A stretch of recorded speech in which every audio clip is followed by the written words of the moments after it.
हम कथा सुनाते राम सकल गुण धाम की। हम कथा सुनाते राम सकल गुण धाम की। ये रामायण है पुण्य कथा श्री राम की। ये रामायण है पुण्य कथा श्री राम की। जम्बूदीपे भरत खंडे आर्यावर्ते भारतवर्षे एक नगरी है विख्यात अयोध्या नाम की। यह जन्म भूमि है परम पूज्य श्री राम की। यह जन्म भूमि है परम पूज्य श्री राम की। यह रामायण है पुण्य कथा श्री राम की। यह रामायण है पुण्य कथा श्री राम की। श्रीमद् वाल्मीकि रामायण भारत का स्वर्णिम महाकाव्य। 36वां सर्ग। रावण का मारीच से श्रीराम के अपराध बताकर उनकी पत्नी सीता के अपहरण में सहायता के लिए कहना।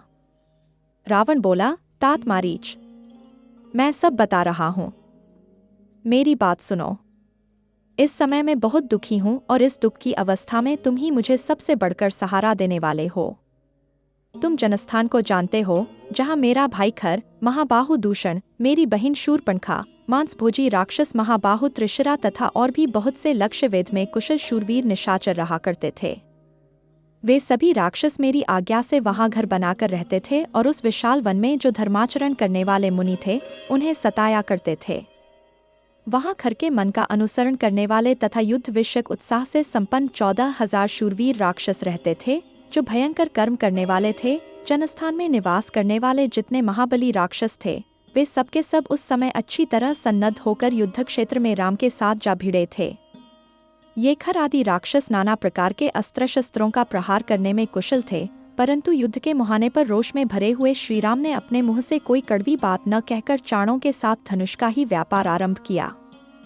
पैदल और मनुष्य होकर भी राम ने अपने दमकते हुए बाणों से भयंकर तेज वाले 14,000 राक्षसों का विनाश कर डाला और उसी युद्ध में खर को भी मौत के घाट उतारकर दूषण को भी मार गिराया। साथ ही त्रिशिरा का वध करके उसने दंडकारण्य को दूसरों के लिए निर्भय बना दिया। उसके पिता ने कुपित होकर उसे पत्नी सहित घर से निकाल दिया है। उसका जीवन क्षीण हो चला है। यह क्षत्रिय कुल कलंक राम ही उस राक्षस सेना का घातक है। वह शील रहित, क्रूर, तीखे स्वभाव वाला, मूर्ख, लोभी, अजितेंद्रिय, धर्मत्यागी, अधर्मात्मा और समस्त प्राणियों के अहित में तत्पर रहने वाला है। जिसने बिना किसी येर विरोध के केवल छल का आश्रय ले मेरी बहन के नाक कान काटकर उसका रूप बिगाड़ दिया, उससे बदला लेने के लिए मैं भी उसकी देवकन्या के समान सुंदरी पत्नी सीता को जनस्थान से बलपूर्वक हर लाऊंगा। तुम उस कार्य में मेरी सहायता करो। महाबली राक्षस, तुम जैसे पार्श्ववर्ती सहायक के और अपने भाइयों के बल पर ही मैं समस्त देवताओं की यहाँ कोई परवाह नहीं करता, अतः तुम मेरे सहायक हो जाओ, क्योंकि तुम मेरी सहायता करने में समर्थ हो। पराक्रम में, युद्ध में और वीरोचित अभिमान में तुम्हारे समान कोई नहीं है। नाना प्रकार के उपाय बताने में भी तुम बड़े बहादुर हो। बड़ी बड़ी मायाओं का प्रयोग करने में भी विशेष कुशल हो। निशाचर, इसीलिए मैं तुम्हारे पास आया है। सहायता के लिए मेरे कथनानुसार तुम्हें कौन सा काम करना है वह भी सुनो। तुम सोने के बने हुए मृग जैसा रूप धारण करके रजतमय बिंदुओं से युक्त चितकबरे हो जाओ और राम के आश्रम में सीता के सामने विचरो। विचित्र मृग के रूप में तुम्हें देखकर सीता अवश्य ही अपने पति राम से तथा लक्ष्मण से भी कहेगी कि आप लोग इसे पकड़ लाएं। जब वे दोनों तुम्हें पकड़ने के लिए दूर निकल जाएंगे, तब मैं बिना किसी विघ्न बाधा के सूने आश्रम से सीता को उसी तरह सुखपूर्वक हर लाऊंगा, जैसे राहु चंद्रमा की प्रभा का अपहरण कर लेता है। उसके बाद स्त्री का अपहरण हो जाने से जब राम अत्यंत दुखी और दुर्बल हो जाएगा, उस समय मैं निर्भय हो सुखपूर्वक उसके ऊपर कृतार्थ चित्त से प्रहार करूंगा। रावण के मुख से श्री रामचंद्र जी की चर्चा सुनकर महात्मा मारीच का मुंह सूख गया। वह भय से थर्रा उठा, यह अपलक नेत्रों से देखता हुआ अपने सूखे ओठों को चाटने लगा। उसे इतना दुख हुआ कि वह मुर्दासा दिखाई देने लगा। उसी अवस्था में उसने रावण की ओर देखा। उसे महान वन में श्री रामचंद्र जी के पराक्रम का ज्ञान हो चुका था, इसलिए वह मन ही मन अत्यंत भयभीत और दुखी हो गया तथा हाथ जोड़कर रावण से यथार्थम वचन बोला। 37वां सर्ग। मारीचका रावण को श्री रामचंद्र जी के गुण और प्रभाव बताकर सीताहरण के उद्योग से रोकना। राक्षसराज रावण की पूर्वोक्त बात सुनकर बातचीत करने में कुशल महातेजस्वी मारीच ने उसे इस प्रकार उत्तर दिया। राजन, सदा प्रिय वचन बोलने वाले पुरुष तो सर्वत्र सुलभ होते हैं, परंतु जो अप्रिय होने पर भी हितकर हो, ऐसी बात के कहने और सुनने वाले दोनों ही दुर्लभ हैं। तुम कोई गुप्तचर तो रखते नहीं और तुम्हारा हृदय भी बहुत ही चंचल है, अतः निश्चय ही तुम श्री रामचंद्र जी को बिल्कुल नहीं जानते। ये पराक्रमोचित गुणों में बहुत बड़े चढ़े तथा इंद्र और वरुण के समान हैं। रानी कैकेयी ने पिता को धोखे में डालकर वनवास का वर मांग लिया। यह देखकर धर्मात्मा श्रीराम ने मन ही मन यह निश्चय किया कि मैं पिता को सत्यवादी बनाऊंगा, उनके दिए हुए वर या वचन को पूरा करूंगा। इस निश्चय के अनुसार वे स्वयं ही वन को चल दिए। माता कैकेयी और पिता राजा दशरथ का प्रिय करने की इच्छा से ही वे स्वयं राज्य और भोगों का परित्याग करके दंडकदन में प्रविष्ट हुए हैं। तात, श्रीराम क्रूर नहीं हैं। वे मूर्ख और अजितेंद्रिय भी नहीं हैं। श्रीराम में मिथ्याभाषण का दोष मैंने कभी नहीं सुना है, अतः उनके विषय में तुम्हें ऐसी उल्टी बातें कभी नहीं कहनी चाहिए। श्रीराम धर्म के मूर्तिमान स्वरूप हैं। वे साधु और सत्य पराक्रमी हैं। जैसे इंद्र समस्त देवताओं के अधिपति हैं, उसी प्रकार श्रीराम भी संपूर्ण जगत के राजा है। तात, मैं तो यही चाहता हूं कि समस्त राक्षसों का कल्याण हो। कहीं ऐसा न हो कि श्री रामचंद्र जी अत्यंत कुपित हो समस्त लोगों को राक्षसों से शून्य कर दें। जनक नंदिनी सीता तुम्हारे जीवन का अंत करने के लिए तो नहीं उत्पन्न हुई है। कहीं ऐसी दशा में तुम बलपूर्वक उनका अपहरण कैसे करना चाहते हो? ऐसा न हो कि सीता के कारण तुम्हारे ऊपर कोई बहुत बड़ा संकट आ जाए। उनकी पत्नी विदेहराज कुमारी सीता अपने ही पातिव्रत्य के तेज से सुरक्षित हैं।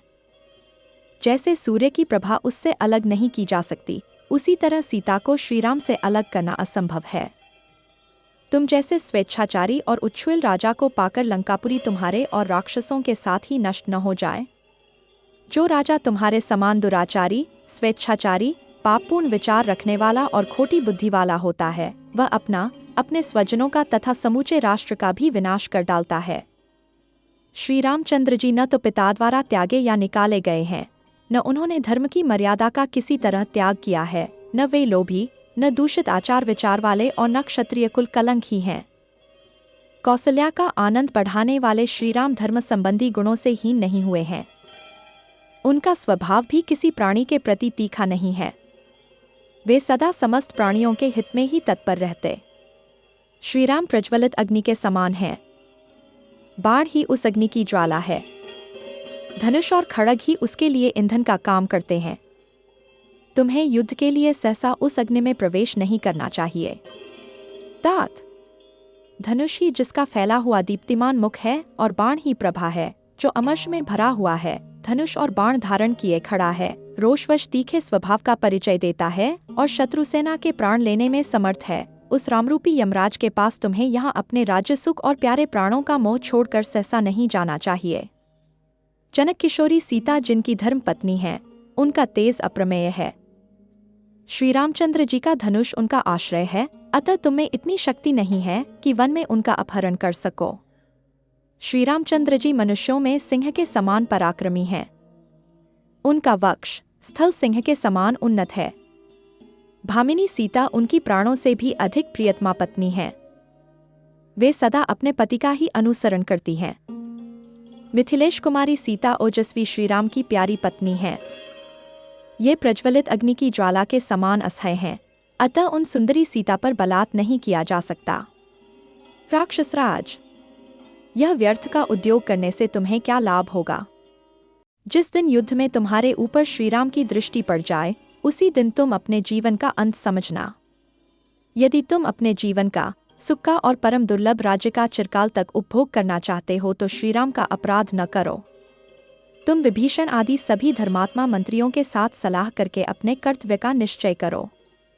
अपने और श्रीराम के दोषों तथा गुणों के बलाबल पर भली भांति विचार करके अपनी और श्री रामचंद्र जी की शक्ति को ठीक ठीक समझ लो, फिर क्या करने से तुम्हारा हित होगा, इसका निश्चय करके जो उचित जान पड़े वही कार्य तुम्हें करना चाहिए। निशाचर राज, मैं तो समझता हूँ कि कौशल राजकुमार श्री रामचंद्र जी के साथ तुम्हारा युद्ध करना उचित नहीं है। अब पुनः मेरी एक बात और सुनो, यह तुम्हारे लिए बहुत ही उत्तम, उचित और उपयुक्त सिद्ध होगी। इस प्रकार श्री वाल्मीकि निर्मित रामायण आदि काव्य के अरण्यकांड में 37वां सर्ग पूरा हुआ। बात रावण के तथा अपने लिए भी हितकर थी। इस प्रकार श्री वाल्मीकि निर्मित रामायण आदि काव्य के अरण्यकांड में 36वां सर्ग पूरा हुआ। हम कथा सुनाते राम सकल गुण धाम की, हम कथा सुनाते राम सकल गुण धाम की।